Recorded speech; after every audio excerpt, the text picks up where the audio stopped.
Hey guys, welcome back to UNCUT Hawaii, a podcast where we get to talk to Hawaii's top creatives, entrepreneurs, and changemakers. Yeah, if it's your first time here, thank you so much for joining us, for listening in. We hope that our conversation just leaves you inspired and in high vibes.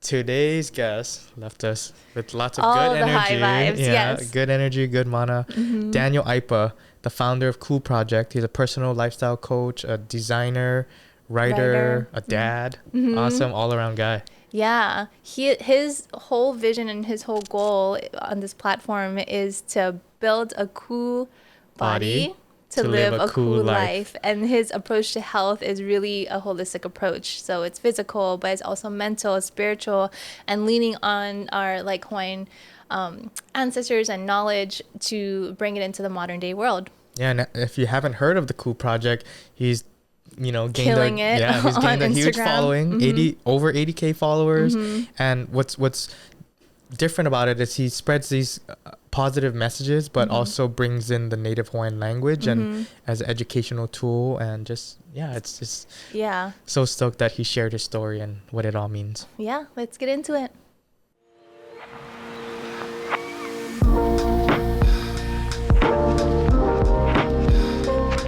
Daniel, thanks so much for being here. Yeah, thank you No so mahalo for much. having me. Yeah, appreciate it. We're excited to talk about your journey into all the things that you do. Especially. Oh yeah, sorry. Yeah. Tell us about Cool Project. We're excited to The Cool Project's been around for a while, Uh-huh. actually. In a recent year or so, people have been kind of more Yep. informed about it. Mm-hmm. But, the Cool Project actually started back in 2012. Oh, wow. And it was the Aipa project. It was like a personal journey for myself. But then when I moved back to Hawaii, I didn't have a job opportunity, right? Like I put my resume to all these different places, trying to look for a job, just got constantly rejected. So then I decided I'm gonna start my own thing. And that's where the Cool Project came in. And with this whole focus on holistic approach to overall health and wellness, from a Native Hawaiian perspective and values. And that's kind of been like the base of the Cool Project. And then everything kind of just builds off of that. Yeah, we love it. I see it being shared all the Yeah. time, all over the place. Your following is 80,000 or something like that already. But tell us about even before Cool Project. So you were born and raised here? Born and raised in Kailua, Oahu. Grew up around the beach. Family was always about the Hawaiian culture. My mom was a hula teacher. My dad was in the law of Native Hawaiian issues and so forth, Okay. And so I was very much into culture and understood the importance of our identity of being a Native Hawaiian. And, and obviously that we go through as a young kid developing, we go through our times of trying to figure out who we are. I was actually born with a hearing impairment. So I had a really hard time hearing and everything seemed really muffled. So my speech was like that. So I had to go to speech therapy for several years. And I was very afraid to actually talk, asking questions. I'll get anxiety asking like an auntie a question. My mom would be like, you can do it, kind of push you forward. Yeah. So it's just a whole thing. And it all part of the Cool Project, right? Like all these different experiences that you go through in life, from mental health, emotional health, and physical health, culminates into what Cool Project is about. It's just stand taller. And that's what cool simply means, right?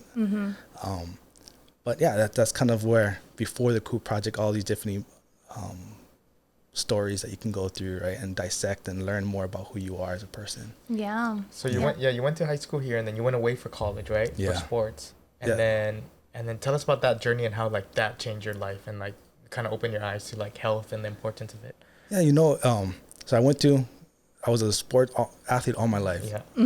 And What kind of sports did you play? so I was into baseball, football, track, paddling. Okay, what sports weren't you into? Yeah, it was one of those things but Yeah. that was my identity, right? Yeah. I was an athlete and Yeah. my goal was to play sports in college. But then unfortunately in my junior year of high school, I got kicked out of high school, for the first semester of my senior year. So I lost all my competitive edge, I guess, you could call it. So I didn't play sports in college. What kind of helped me get into fitness and health was that when I was working in college, I had a work award, right? And I decided, I want to work in the gym. So I was passing out towels to all the athletes. Okay. I was the towel guy. Yeah. And then all of a sudden, comes walking a coach, and he looks at me. He's like, "Why aren't you going to football practice?" was like, I'm not playing. You know, oh, what about baseball? They're starting the training right now. I was like, I'm not playing. He's like, well, what are you doing over here? You know, and come to find out he's from Maui. So he kind of took me underneath his wing and kind of showed me this whole new world of strength and conditioning. Like, okay, well, there's coaches who actually train the athletes to improve their performance, you know. And when we were in high school, I mean, the high school scene is totally different now. But when I was in high school, it was like, you do the workout from the magazine. You know, that was our workout. Like, oh, let's try this Flex magazine, like workout for football, you know. And that was our strength and conditioning. But when I learned that, it was just like a whole new world that was opened up to me, and then I just got hooked from there. That's crazy. That the is connections. Because where did you go to college?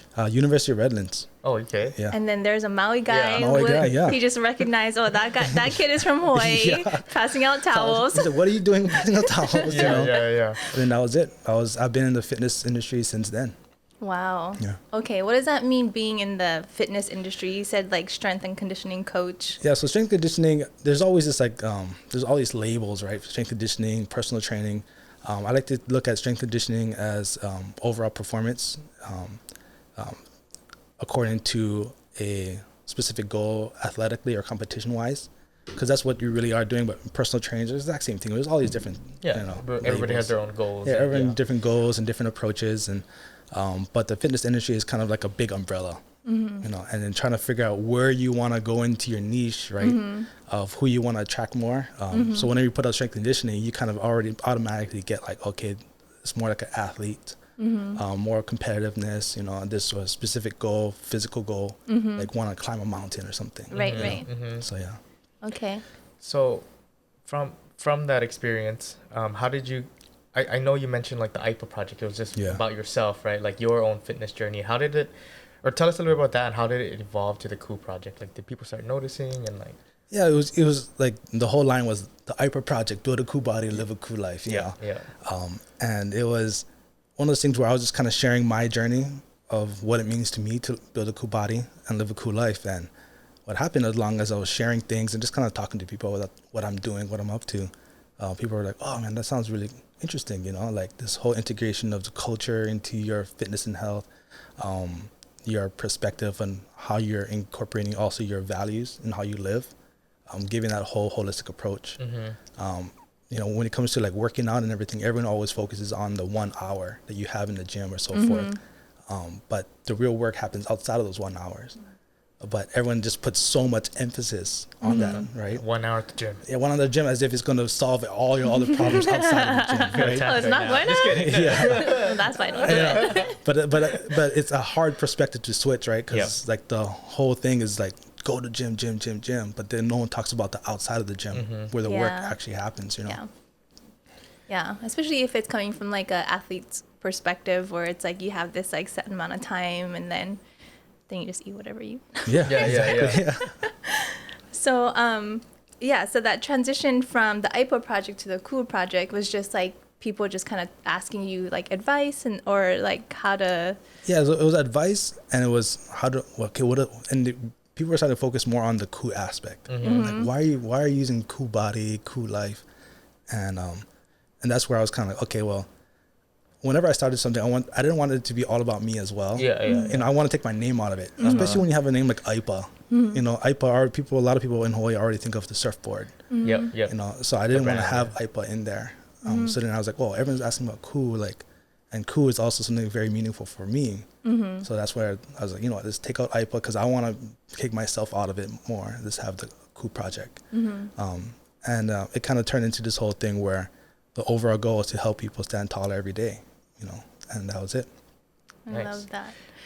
How do you even start something like you have this concept or this idea, and then your background is also like design and like the creative space too, right? Can you talk about that and like how you blended both of your passions into this?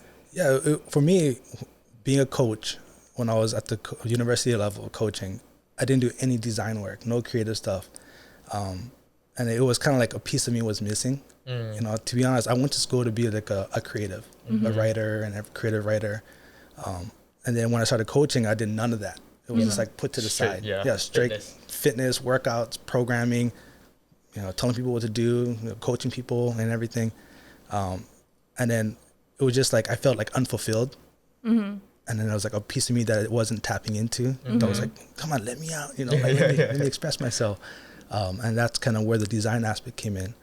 And, you know, you both understand how important design is, right? It creates an emotion. It gives some kind of feeling. It tells a story. So it came out to be like, well, how can I integrate fitness and design into this, and health and wellness into a design aspect as well? And then that's what you start seeing nowadays, you know, with the Coop project. Yeah. What is your background in design? Is it just like you were just kind of drawing and writing and, you know, trying it out? Or did you have like, I don't know, go to like a moment where you're like, oh, I love this. You know, so my oldest brothers are very artistic. My whole family is very artistic. Okay. Like my parents like to paint a lot. My oldest brother's a design guy. My other brother likes to tinker and build things. And then, so it's like within our family. And I, you know, my wife always gives me a hard time because I went to school and was a creative writing major. Yeah. she's like, you should have been an art major. But I always looked at my art and I always compared it with my oldest brother. I was like, you know, like, I like this, but my oldest brother, his stuff is really good. He's the art major. He's the art major. He's the art major. His thing. Yeah, that's his thing. Like, I was like, my thing is kind of like more into fitness and workouts. So this is kind of more like a fun thing and like an outlet for me.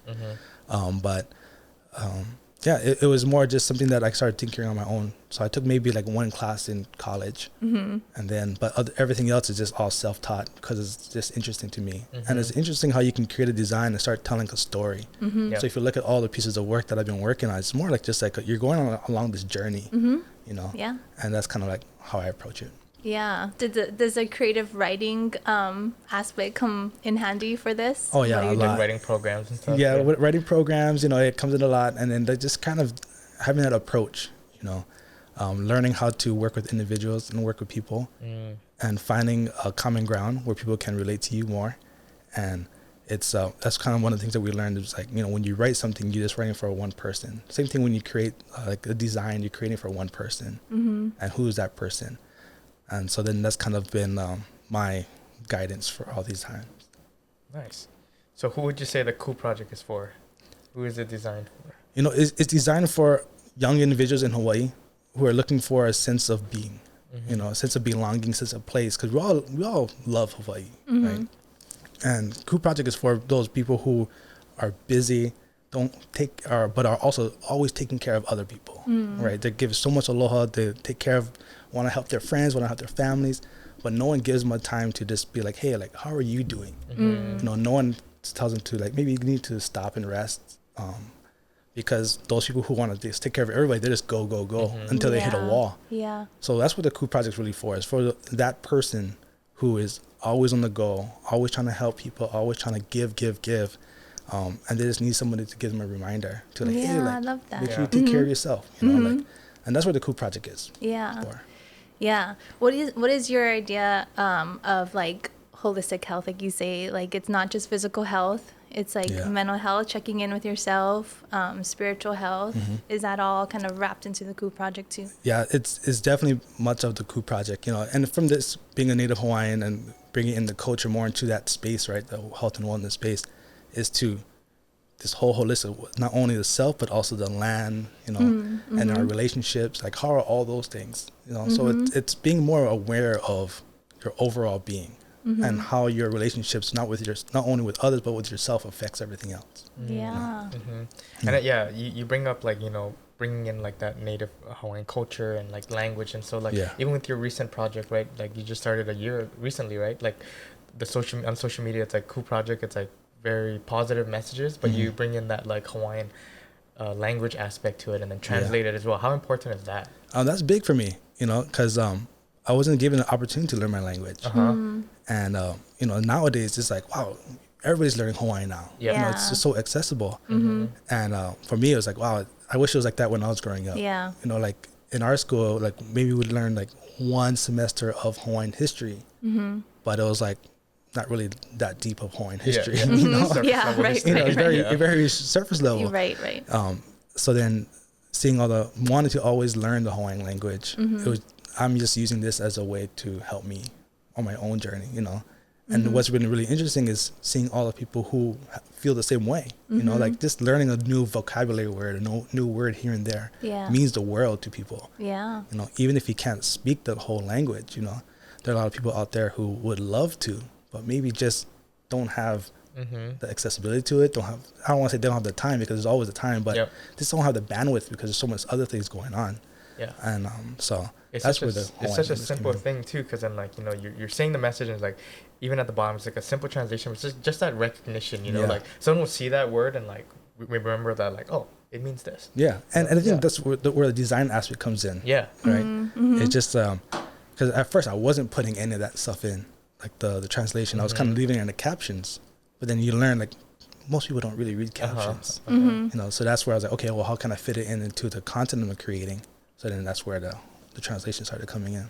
Yeah, I think what it also reminds us too of is that it's like so easy to just be like focus on yourself, you know, and like what's going on in your life. But then when you like, there's Olelo no Eau that connects us to like our ancestors and like the people who came before us and who is coming after us. It's like we're just like a small part in this bigger movement, you know, or people. So I think that is also, I think, one of the things that I take away when I see it being shared. It's like, oh yeah, it's just, we're just a small part of and then just bringing it back to like, we have a responsibility to like be cool and like honor, like, you know, our choices and stuff, make sure that it's in alignment with the bigger body of, I don't know. I love that reminder too. Yeah, and you know, and it's one of those things where like the more I learn about the language, the more I'm like, wow, our language is pretty deep. You know, like although like when you like break down the words, and I ask a couple kupuna every once in a while like about certain words, and they'd be like, well, have you thought about breaking it apart? And I was like, oh wow, like malama, right? Like I shared about this on the Ku project before, but I was like, oh, like we're talking about taking care of the land, taking care of our own garden, our house, and everything. And then the kupuna was like, well, you know what malama means? I was like, well, I know lama is like light and torch. And she's like, well, ma. And she's like, well, okay, ma is like being in a state of, you know, so it's like being in a state of light is malama. And then that's all she said. You know, she didn't. Oh, that just gave me chicken skin. You know, and that's all she said. She didn't dive more into it because she wanted me to dive into myself and interpret it how I want to interpret it. And how I interpret it is like, you know, we are light, you know, we are energy. And when we take care of things, we are instilling light into those things we take care of, like our families, our kids, our house, our work, our business, you know, but that light isn't infinite, right? Over time it dims. So how are you also bringing light into your own life? You know, how are you malaming yourself? You know? So. Oh, that's big. Huge. That just that's huge. Yeah. Oh, so good. The state of light. Yeah, that makes sense. What are some other as you've like learned over like talking to kupuna and like diving more into the language and like the meanings, like what are some other things that you learn that we can like apply? I mean, I'm sure there's so much. Oh yeah, there's a lot, but I think for me, I always grew up that kid who was always with the kupuna. You know, when they're always talking stories. You know, they have all the kids are like around running crazy around the yard and everything. But I was always that kid who wanted to like just sit and listen. Same, yeah. You know, and just hear the stories. And one of the most common things I always think about is just the composure they have. You know, the composure, the kindness that they hold, even when they speak and they look at people. Like it's just that kindness, right? That I think nowadays is hard to see and you see less and less because everyone's just so like laser focused on their phones, on their phones and everything. But just being able to like look up and saying thank you, mahalo for your help. You know, like even at the cash registers, but just having this like exchange of warmth, and of true aloha too. You know, like we talk about aloha a lot. I mean, but are we seeing it that way we want to see it? So yeah. But I think a lot of it just comes down to being more aware, like a little no eau too is ika a little no keola, ika a little no kamake, and where's there's life and where's there's death, and that's a big thing too, right? Like it's like how are we speaking to ourselves? Are we speaking to ourselves kindly? You know, are we? How do we feel when we're by ourselves, and what kind of words are we sharing with ourselves? You know, and that's something that I struggled with. You know, that's something that when I'm by myself, I have self-doubt. self-loathing and everything, like, oh, you're not doing enough, you're not good enough, and all that stuff. So when you're mindful of that, you start to kind of work on peeling back those layers, shifting your mindset. Yeah. How do you, you talk about having a super busy life. You got 3 small keiki in your house, working from home. And how do you, like, on a daily basis, just keep yourself in that state too? Like with work and with working out and with your family, and how do you maintain that balance? You do your best. Not every day is perfect, and I'm still figuring stuff out as well, because especially when you have 3 kids, now it's like, okay, now it's like a whole recalibration of what your life is. But I always make sure I start my day the same way, just to, as like a reset for myself. I start and end my day the same every day. And there's nothing fancy for me. It's not like I'm like doing some kind of incense burning or like doing some kind of yoga stuff, or like I'm just sitting down in stillness. That's it.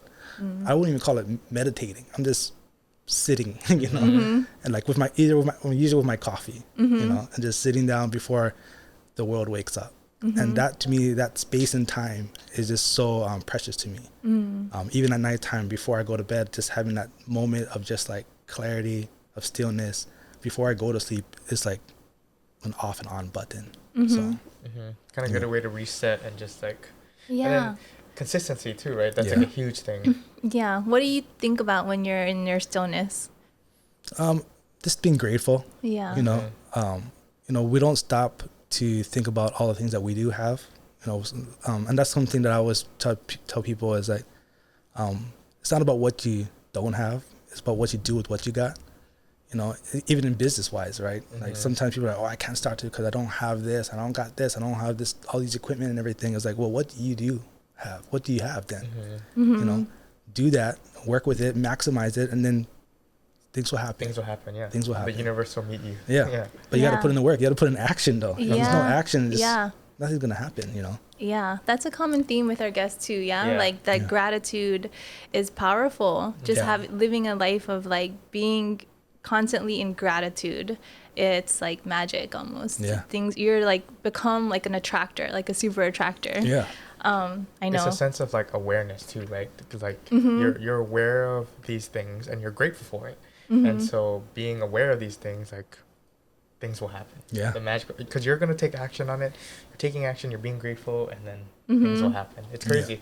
My kids, we started, and like I like how you say like you just do something simple, just like a moment of silence, moment of gratitude, because everybody has their own way of doing it, like whether it's meditation or however people do gratitude. But just recently I started with my daughters at nighttime. We do gratitude circles, so we like hold our hands, hold hands, and we say one thing that we're grateful for. We used to do it at like Thanksgiving, but I'm like, let's do it every night. And then some nights I'm like super tired, and then the girls are like, "Mommy, gratitude circle." That's awesome, That's awesome. But now they're being consistent and holding you accountable too. Good job. That's awesome. Because then now they're going to be instilled with that for the rest of their life. I hope so. What a way to live your life in gratitude, What are some things that, like you've learned from your kids now being a dad and like shifting that perspective? Different chapter of your life. Different chapter. A lot of it is my kids are always making me think like a kid. And being in a constant curiosity, constant amazement of the smallest things, that are constantly overlooked. Like this morning before I left, my youngest one, the 3-year-old, he saw this like small little cockroach that was underneath. He's like, Dad, look at this cockroach. He's like, it's so cute. It's like a small one. And I was just like, and then usually I was going to whack him. I'm just like, I can't do that now. Like, he named it. He's just like, look at him. And he's like kind of like going, I was like, all right, let's take him outside. Like, just like those small little things, like just having that little bit of childlike perspective, of things. And that's kind of still something that is constantly inspiring me whenever I'm creating things and trying to look at things differently. Did you have a vision for this, that it would be what it is today and have the influence that it has today? To be honest, I had no idea. It was just something that happened. I mean, I've always been pretty consistent with social media.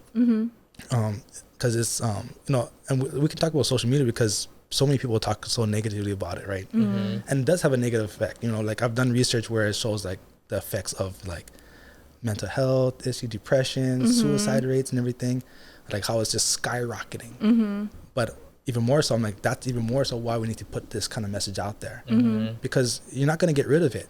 It's going to be there. Right. So how can, rather than being like, oh, don't ever go on it. So what can we do to play a more of a positive role in that area?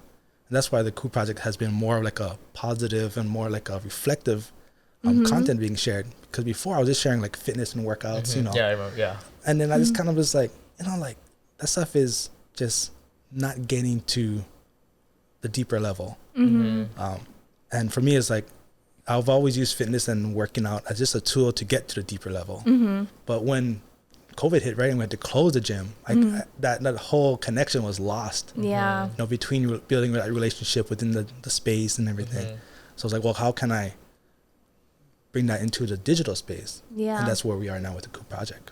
And that space is a busy space, noisy space too. Yeah. That fitness, because there's a lot of fitness influencers out there, but like not many people are spreading like a positive message with like the cultural roots that the Cool Project does. And when I did the fitness stuff, I mean, it was like constant work. I always shared workouts, and like I'll have constant people been like, like you should do more workouts like that. You show this, take your shirt off, like those are things that are going viral. I'm just like. Take your shirt off. I'm just like, I was like, well, one, I barely walk around my house with my shirt off. Two, my wife will like, put your shirt back on. What are you doing? Yeah, what are you doing? Like, that's for home. So it's but it was also never my thing. Like I was like, nah, I'm just gonna stay true to your roots too. And I always wanted to make sure that it was not about the physical aspect. It's not about the physical appearance. It's more about the practice, more about the consistency. And that's what I want to promote more of. Yeah, I remember with your program and everything, it was different. Like a lot of people think like they go to the gym, they work out hard, and they have to like feel like tired or like dead or whatever, right? Like sore.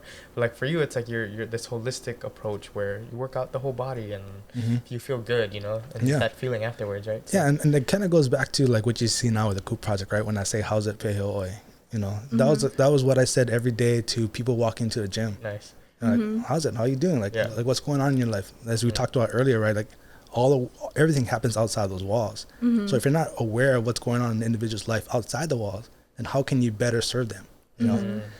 When they come inside after like a 16-hour shift at the hospital, they had no sleep, they're stressed out. They come inside, like, are you going to load them up with a whole bunch of more stress? Even though that's what they were kind of expecting, but it's like, no, like how is that going to serve them in a long term?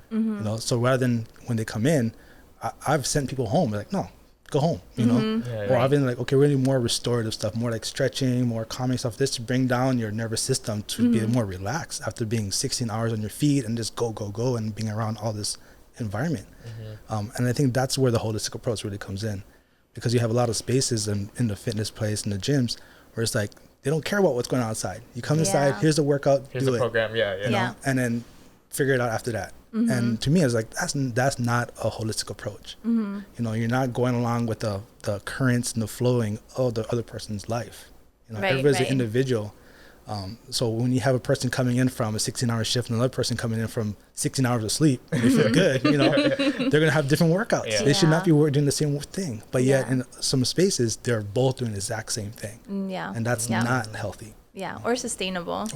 Yeah. So what, in your opinion, is like a good like baseline, like how people should be working or like treating fitness? For fitness, I try to tell people, once you start looking at it as a chore, it's not going to be done. It's not going to happen.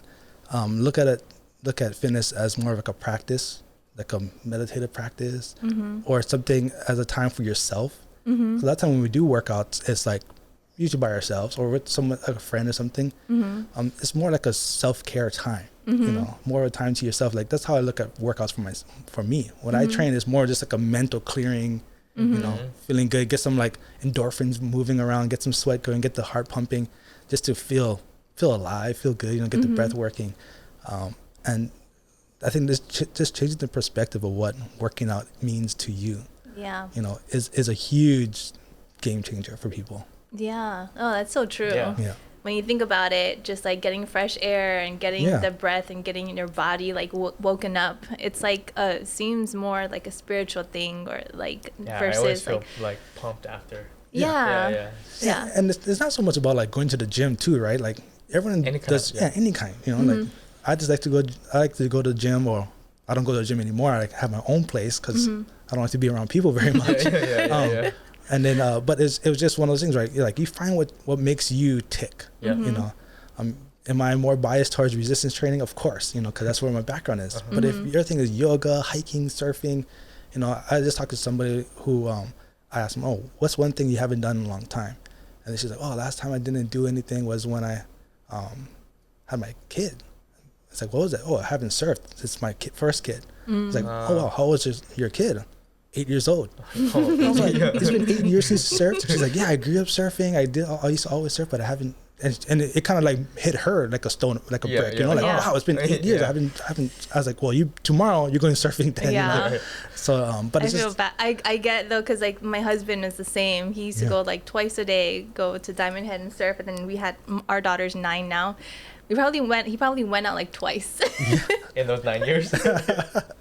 But it's one of those things, right? Like it's like, man, where did the time go? Yeah. You know, and two, it's like, man, like there's that one piece of me that maybe I should reconnect every so often. You know, and because it's important. It's like part of who they are, right? So. Yeah, that's what you felt with like design work and all that. Brought it back. Yeah. Yeah. How do you keep it going, the Cool Project? Because it's not, I mean, we know because we're content creators, but we also like know the importance of creating consistent content, putting it out. Like, how do you manage to do all that? Well, like you're inspiring others with these messages. What's inspiring you to create those messages? You know, every day it's always inspiring. I mean, I get messages a lot, you know, and this is where that whole sense of kuleana comes in. Why I'm being so consistent lately, is because when you get like messages saying like, you know, you really helped me through a hard time. You know, I was in a very dark place, but your messages really helped me. You know, when you get a message from like when you look at your messages and you see what time it was at 3 o'clock in the morning, and you know nothing really good happens at 3 o'clock in the morning, and the person saying like, you know, I whatever you said today, I needed it, you know, and it was like, okay, like there's a sense of kuleana and a little bit of like, oh man, this is bigger than I expected. You know. It's bigger than you. Yeah, it is. Yeah. So then that's where the inspiration really comes in, is that having that responsibility of showing up. But it also goes back to just kind of what I do. And then, you know, and who's inspiring me, it's just my family. You know, they've been, without them and without their support, the Cool Project wouldn't be here. You know, there's been so many times where I was just like, from a business standpoint, I was like, why am I doing this? You know, like so many times I wanted to quit, you know, but my brothers, my mom, my parents, my dad too, my wife, they're like, no, this is you. You know, if you let this thing go, and know it's hard, then you're gonna beat yourself up, you know, and you're gonna lose a piece of you. And they didn't want to see that because they knew how much I invested into it. And this too is just like they wanted to see me see it through, you know. So their support over all these years has been like mind blowing. You need that a good like what team you said earlier. You're always like you know looking out for others. You need that reminder. Like who inspires you to? Oh. I mean, our family. Yeah, family's a big one. Yeah. Yeah, I think I really relate with you on that like sense of kuleana. Like Andrew knows, like I'm like starting a project about telling the stories of kupuna, and like as I'm moving into this project and it's kind of all coming together, it's like all of a sudden I'm like all my life experiences, all like the good and the bad, all the things that I learned, it's all like led me to this point in my life. And it's like, how can I not like do this? Like even at the times where I'm like tired and it's hard and I can't like figure something out, it's like, how can I not do it? Because then it's like, this is the thing that I'm supposed to do right now, so it's just gonna happen. Like I know it's not about me, it's like about something bigger. What's you, Andrew?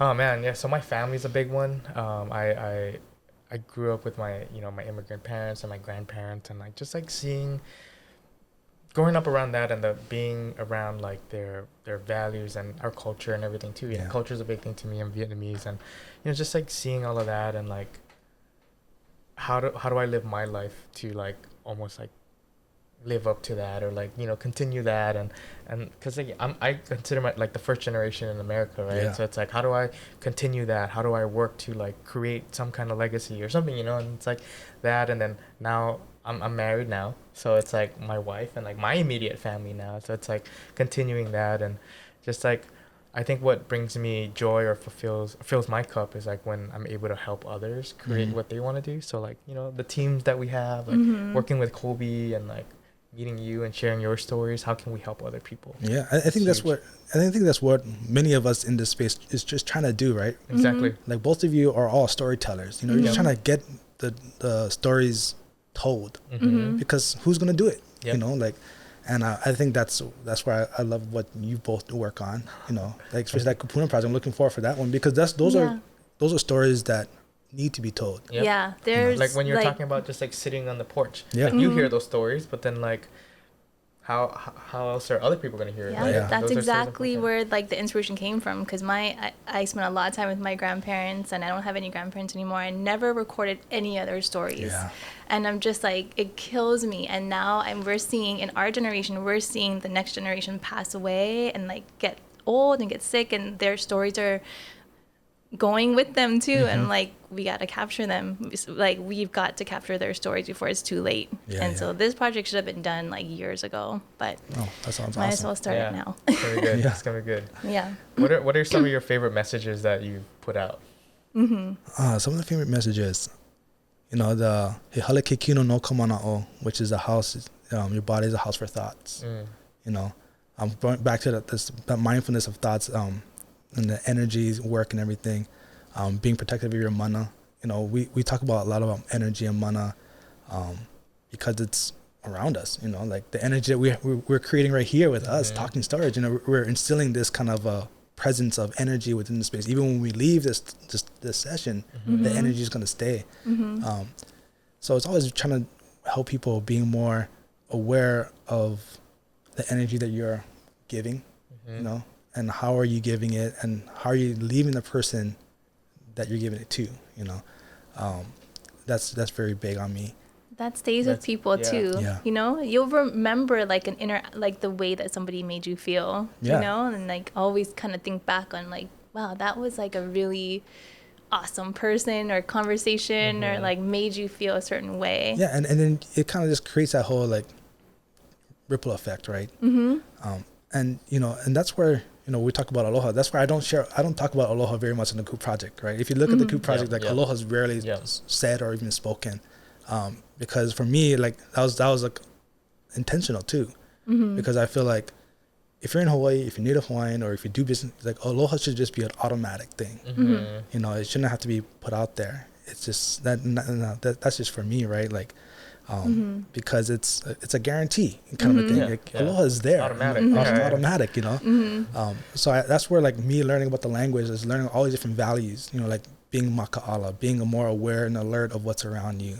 Being ahonui, being patient and more graceful, being mali, being more calm. Like all these different like values that aren't spoken about enough. That's where I'm trying to like, hey, here's this one. Are you being patient with yourself? Are you being patient with others, with your kids, with your family? Are you spending time to calm yourself? There's one called Mai Ho'oni Ikawai Lana Malie, and that's do not disturb the water that is tranquil. Because a lot of times people are asking like, wow, cool, it's all about positivity, all about good feelings and everything. It's like, yeah, but you have to understand like it's not all sunshine and rainbows. Like there's a time and place for everything. There's a time where the water's going to get rough, and we might have to get a little bit rougher too. And it's that balance of energy, understanding when to let go of that energy and when to hold it back, or when to release it in a more positive outlet. Oh, that's huge. That's huge. I know. What are some ways that you like, are you partnering with anyone, or like how are some other ways that you're getting your message out there besides social media? Just been partnering with some people. Like one of the most interesting one that has been a really more of a personal gain for me has been working with Kamahina Project. They're the ones who share the moon phases. Oh, you know, and what the moon phases mean and everything. And that was much of a personal journey for me because, you know, being Native Hawaiian, we're all given a Hawaiian name, right? And for the longest time, I never wanted to share my Hawaiian name because I was kind of like made fun of it. You know, people laughed at my Hawaiian name because it wasn't like a warrior name. But then learning about Kamahina Project and talking to with Hi'ilani over there, and just learning more about the importance of the moon, you know, and my Hawaiian name is Mahina Manulani, which is the messenger, you know, basically. And so getting connected more with Mahina and understanding the effects of the moon, because I've always been like having that relationship with the moon, understanding how it affects the waters and the tides and everything. And we're made up of mostly of water. So with the moon phases, it's going to affect us as well. So being more aware of that for me has been a learning process, right? Like observing it. Okay, what is this whole thing about? But it's also given me a little more of a pride in my Hawaiian name too. Oh, that's awesome. That I've been not ashamed to share about anymore. You know? So that's amazing. That's like a personal growth for you. Yeah, as well. It was big. That's awesome. Yeah, the moon. I mean, we talk about like astrology and things like that, and like there's something that happens, I swear, when it's like I look at the moon, it's like it's full. That's why it's like all these crazy things are happening. It makes sense. Or like if it's like no moon, like it's a new moon. It's like okay, it's like a new beginning. New beginning. Yeah. And what I've learned is it's all about like how you view it, right? It's all about your personal relationship with it. So that's been kind of a very big one. And then other partners have just been with people who are in line with what the Cool Project really stands for. You know, like just being here today is great. You two are both storytellers. You both want to just kind of raise the voices of the people who are in Hawaii doing great things, right? And that's huge, you know, because we need these kind of stories told as well. You know, hearing stories from like people like Tua, you know, Tua blew up, you know, but hearing his story, how he got into it all, it's like, wow, it's pretty funny, but it's great. Look what he's doing now. But hearing this like, how everyone's just trying to rise up one another. We should all want everyone to win. 100%, you know? So creating things to do that is, I respect all of that. We always tell each other like at first we were doing this like we wanted to do it like again like her project as well. You're like we're doing it for ourselves, but then it's like whoa, there's something bigger now, and it's like we are fulfilled with like hearing your stories or stories of others, and like we're so stoked that we're able to share it with everyone else. So and it's fun to hear the like how other people receive it too, whether it's like they're motivated or inspired to go after their like calling, or you know live a more healthy life or live a more cool life. Like it is like how you say like the ripple effect, you know. And so just kind of asking yourself like, what am I doing, like how can I contribute more, malama more, or like be just like share more like good vibes, positive energy, so it spreads. And I think because everyone has a purpose, right? Everyone has a reason to be here. Everyone has something to give, you know. And sometimes people just take a little longer to do that, find that, or they just need a little bit of assistance, you know, a little reminder like, hey, there is, you know, you have something to offer. Because there's been many times where I felt like I'm not good enough, or what am I doing in this space, you know, like there's all these other people who are doing really big, huge things, and I'm just kind of keeping it really calm, and like I'm like, oh, should I go that way? And every once in a while, obviously, like you'll want to test it out, and then you feel it, but when you do it, you're just like, that's just not me. You know? So then take it away. You know? Next things. Yeah, I know. I was just having this conversation with a friend, and we were just talking, and she was like, "Oh, but I'm just a mom." I'm like, what are you talking about? Like, not just a mom. You're like a freaking amazing mom raising amazing kids. And then she's like, her thing is like she likes gardening. And so I was like, do more gardening, like, you know, maybe. And she's like, maybe one day I can be at the farmer's market. I'm like, dream big, girl. Dream big. You know, it's because who knows, right? Like, as long as you take action and you change your perspective, you change your mindset, and you work at it, you know, who knows what's gonna happen. Like a lot of people are like looking at the Cool Project, like, oh, like look how much followers you have. It's like, to be honest, like I don't really look at the followers, you know, because it's like because for some reason, like whenever I see that, I kind of get like overwhelmed. You know, like, oh shoot, like that's so much people are looking at it. But then I just try to stay consistent with the message, and and that's where like, you know, you don't really see myself in it, right? A lot. Yep. Like I don't really show myself in the videos or anything. It's just more the voice. Because overall I just wanted to make sure that it wasn't about me. It was more about the message. And sticking true to the name that I'm now fulfilling, Mahino Malani, being the messenger. And that's just where I'm going with it now. That's huge, because it's like you were ashamed of it before, and then now you're living up to the name. You're the messenger. Stepping into it. Stepping into it now. Yeah, so for someone listening that is like maybe in like a, you know, a different phase in their lives, where how can they live cool? How can they live this cool life? Like, what advice would you give them to at least start, or like, you know? No, as we talked before, is just spending more time with yourself. You know, sometimes when we're in a rut and we're by ourselves is when the things start to happen. And these conversations that we are having with ourselves, we need to stand cool within ourselves to be like, I'm tired of talking to myself like that. You know, having that moment of like, I call it like that cool moment, right? Of like standing tall within yourself and being like, no, this is not who I am. This is not who I want to be. You know, so you start living the way that you want to be. And I think that's that's like the first step overall. It's just having that moment of clarity of who you want to be and how you want to live, and being mindful of those voices in your head that aren't going to leave. They're always going to be there. But learning that you can stand up to those voices and you can silence them to live to your fullest potential. And it's not going to happen overnight, you know, but that's what KU is all about. You know, KU is that constant progression, a constant journey of standing tall within yourself during moments of hardship, and also validating those emotions. You know, it's like, if you're sad, accept those emotions. Be sad. Spend some time in those emotions. Don't hide them away. If you're angry, be angry. You know, that was one of my biggest things. Is like I would always hold on to my anger. You know, and then it would go out into not so good outlets. You know, so be with your emotions, feel your emotions, but learn how to cope with them and also put them in a more positive outlet. That's the most important thing, because once you can do that, then the workouts, then the fitness part, then everything starts to kind of just open up more. You know? Oh, that's huge. Thank you for sharing that. Yeah. I love those moments too. I don't love those moments of darkness, but I like it because they always say it's like the darkest part of the night is right before the sun rises, you know? And then it's like a lot of the most beautiful like transformations happen when it's like out of the dust, like out of the fire comes the phoenix. You know, it's like the hardest times, it's like just hold on a little bit longer, because if it's like the hardest time, like if you're at the bottom, it's like the only way to go. It's like it's up. So it's gonna turn around soon. You know, I remember we were talking stories with somebody, and they're like, we're talking about like, you know, there's always a light at the end of the tunnel. You know, and then someone told me like, well, what if you don't see in the light? I said, well, you marched your ass through the darkness and you turn it on yourself. You know, like you got to get up and do it. And, you know, like but it's just going back to that whole thing of taking action. You know, you can't wait. You have to, if you want to change, you have to create that change that you want for yourself, and no one's going to do it for you. Yeah.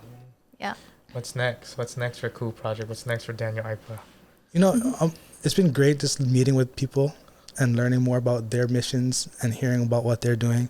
I've been lucky enough to also work with the indigenous people of Turtle Island, you know, with some tribes out there and helping them with their health and wellness programs. Oh, wow. So that's been a big, awesome thing to learn more about these different Native communities as well, who are going through the same exact or similar things as the Native Hawaiian people, you know. So learning more about them, that's been a very big eye opener. And that's huge. It's going along for this ride with the KU Project.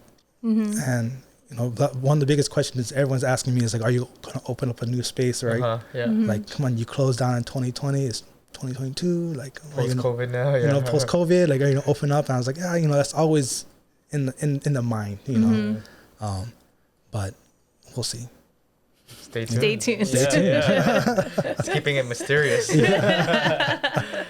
Is there anything else that you wanted to share with our listeners? No, just big mahalo for you too for creating this space. You know, I'm very happy to be here.